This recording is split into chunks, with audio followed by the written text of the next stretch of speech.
to this. Breaking just moments ago, a major win for President Donald Trump after a New York appeals court says they will throw out his massive civil fraud penalty that could have cost him over $500 million. The details just coming in on this. So for more information, let's bring in CBS News White House reporter Aaron Navarro. Aaron, thank you for joining us today. Remind us what this case is about and the details that we're learning from this decision.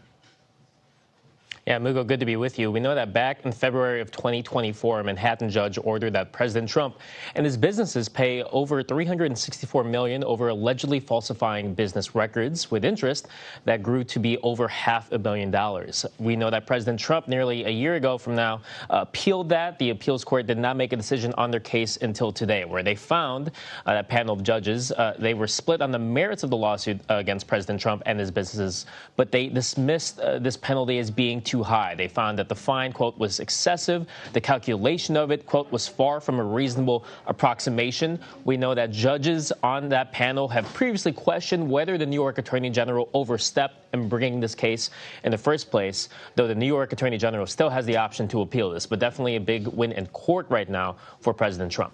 Yeah, certainly sounds like it. And Aaron, thank you for joining us once again. We are going to continue our conversation with you, but on a different topic, exactly what we were supposed to talk to you about in the first place. And we want to talk about the United States and European Union because they say they have reached a framework agreement for a trade deal. In a joint statement, both sides write this is the first step in a process that can be further expanded over time to cover additional areas and continue to improve market access. They go on to say they hope the deal will help improve trade investment relationships between the two nations. So, Aaron, let's break down some of the terms listed in the proposal. For starters, we know the EU intends to eliminate tariffs on all U.S. industrial goods. In return, the U.S. will slap most EU products with a 15% tariff, including on cars, pharmaceuticals, semiconductors, and lumber. Aaron, I want to bring you in here because when can we expect this deal to finally become official?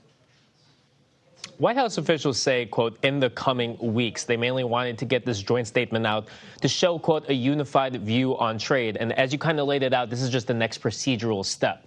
As you remember, President Trump and the EU Commission, President Ursula von der Leyen kind of made that handshake, as you saw on screen, while the president was in Scotland. But now we're getting some of the further details on that. While the European Union has to introduce legislation to lower these tariffs, there will still be a 27.5% tariff on cars from Europe. That will stay until the tariffs on American goods are lowered, and that will reduce to 15%. So no short-term relief for car makers right now in Europe. The top lines, though, are the same. There will still be a 15% tariff on most goods from EU countries. One big development is that that will apply to pharmaceuticals, even as Trump and his administration have signaled they could have a higher pharmaceutical tariff of up to 200%, though they are still working on finalizing those details. So this is just the next step in getting more of the terms and agreements between the U.S. and the European Union. And what other countries is the U.S. still looking to secure a deal with, and where do those negotiations stand at this point? Yeah, the big remaining one is China. That still has to be formalized. In recent weeks, President Trump extended a truce of sorts between the U.S. and China for about 3 months, preventing those sky-high tariffs from both countries of over 100%. That now gives the countries until November 10 to work out any remaining differences, though we haven't heard many big developments since that truce was declared. Okay, CBS News White House reporter Aaron Navarro for us today with breaking news and helping us break down this information on the U.S. trade deal with the EU. We really appreciate your time. Thank you.